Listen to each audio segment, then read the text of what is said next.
Hello, so I thought I might do a video about the welcome packs, but since that's one of those things that everyone's really excited about but they're really not as interesting as you'd hope they'd be, I'm going to link this together with the visa application sort of a thing. I got the email telling me when my welcome pack was going to come, and then the date came and then passed, and as I went back to the email to track it, it had my estimated time of delivery is not available. So I called them up back and they're like, yeah, now we can't find it. You'll have to contact the sender to send it again. So I emailed Disney and I'm like, oh, please. And I asked if they could email it, but they can't. And now that I've received it, that makes sense because there are things like the actual visa document that you need. Anyway, so they said they'd send it to me again. And about a week later, look what came in the mail. It's like when the other one came through FedEx, they're like, oh, look, we found the other one, let's send them both. So yeah, I got 2 different welcome packs. Interestingly enough, though, the 2 welcome packs that I got at the same time were different. Not just looking different and have different dates, like this one is from 2011, that one's from 2012, but they actually had different things in them. It was mostly the same, but they were put together different, and one came with the Disney lookbook, which is apparently the thing that you want to get, and the other one didn't. Oh well, I got both, so I got everything. I'm happy. Yeah, I got a Disney lookbook. Hooray! Other things that you get in there, you get pamphlet explaining about, so it's the thing that ours is called, and it'll show up on your visa as what you're doing in America, is a J1. J1's the visa that we get. It's summer work and travel cultural exchange. It's going to be backwards, I don't know, I'm showing you.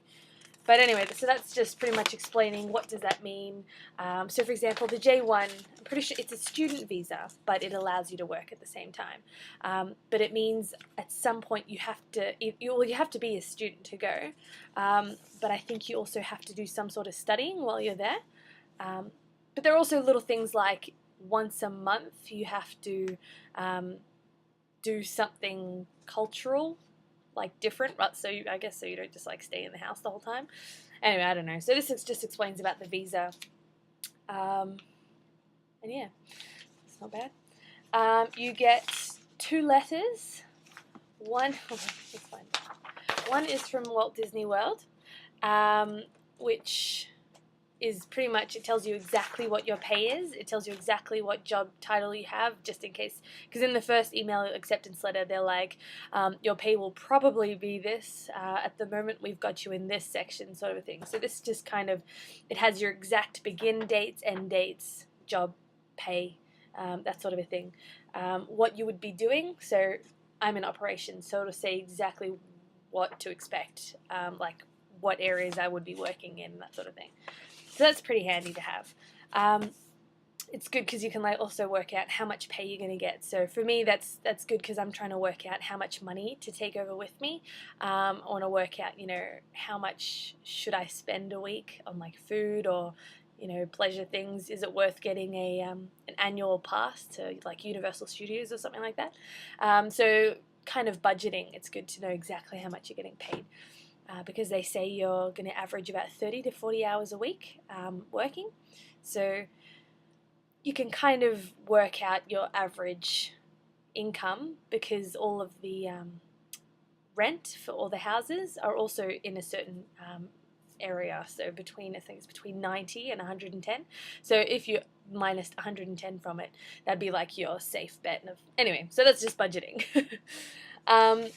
You then get a lovely welcome letter from the United States Department of State, Bureau of Educational and Cultural Affairs.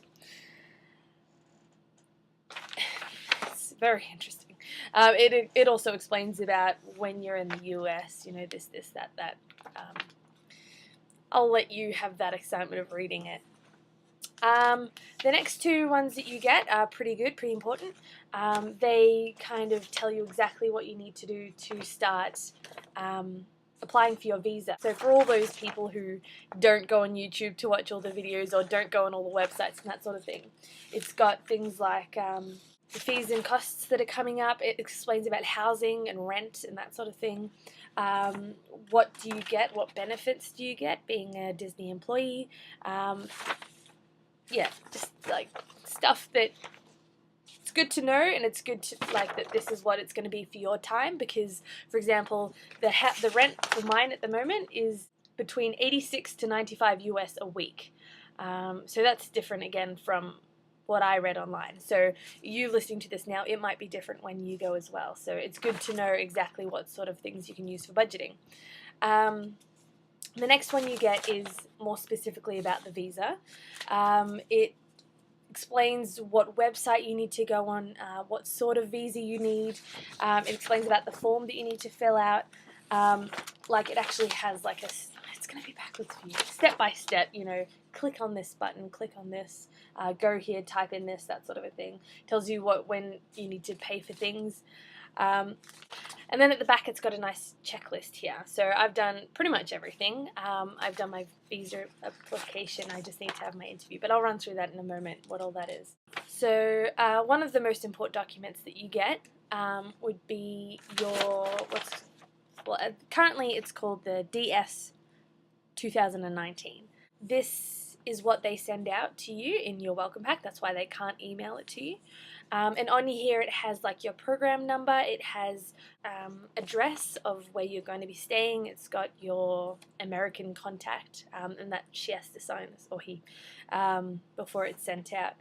But this has a lot of very important information. You can't get your visa without it, so don't lose it. Don't spill coffee on it, don't do that sort of thing. So that's very important. Then you go online.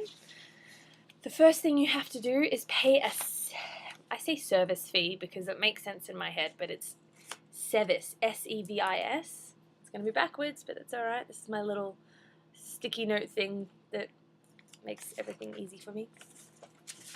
So the SEVIS fee is a fee of $35 US. So you just pay that. I don't even know why, because there's all these other fees you have to do. But anyway, you have to pay this fee.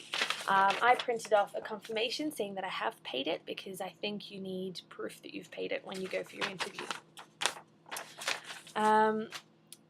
The next one is, so once you've paid the service fee, you go and you actually go to the website and do your visa application. It takes a long time. I was really busy, so I ended up doing it over a few days. So at the very beginning, when you first start your visa application, it'll pop up with a web page that looks kind of like this, and it'll give you your application number. And so this is important because if you leave it alone for like half an hour or something, it'll actually log you out, and so you'll need to go back into it. And so for that, you need your application number, your surname, birthday, that sort of thing, and a secret question. But I just printed this out and I just kept it on my desk, and that way every time it logged me out or if I came back to my desk, I wouldn't have to try and find, go through my emails or whatever to try and find. I just had it there on my desk and it was really easy just to get back into it. So that's one I'm not taking that with me to the visa interview, but that was just a handy hint for when doing your visa. When you finish your visa, you do have to print out the confirmation that you've done it and take this with you. So see, that's the picture that I put on for my visa. It's got like scanny things, and so this one's really important to take with you. Don't forget that one. So that's just when you finish your visa. The next thing you have to do is actually pay for the visa application fee. So that was, I think it was like $165 US, but that came through as 176 Australian dollars for me. So I printed off the email, but it also gives you another bit of paper with barcodes on it. So this is called your appointment confirmation. So when you finished and you pay the application fee, you then choose a date and a time at wherever your closest US embassy is. And then you pay the fee. It'll give you this. You have to take this with you because otherwise you miss your appointment.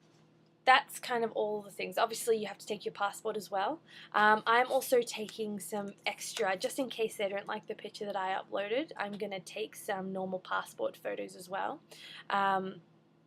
that way I'm safe, because I was talking to someone else and theirs wasn't approved, and they actually made them run down to the post office to get them printed. Otherwise they couldn't go through with it. So I just took some. I'm taking some as spare when I go. I'll show you what my visa looks like. So I've actually worked in these states before. It's really handy. I knew exactly where my passport was because it had the little, tag on it. So very easy. Yeah. So what happens is you have your passport, and when you go to your visa application, they actually take your passport along with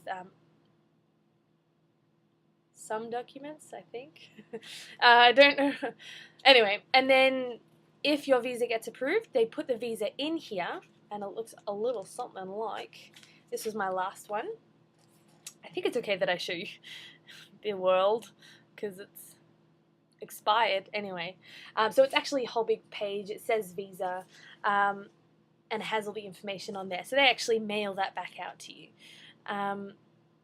I believe the last time I've done it, and everybody that's been on the Disney Facebook page, they get it back within a week or something. You do have to have someone at home to sign for it. And so my brothers have all moved out, and my parents both work full-time as well. And so I'm out during the day as well. And so rather than them coming here and not being able to sign for it and that sort of thing, I've actually put in my work address. You can do that. So it means my work is open 24/7. It's a hotel.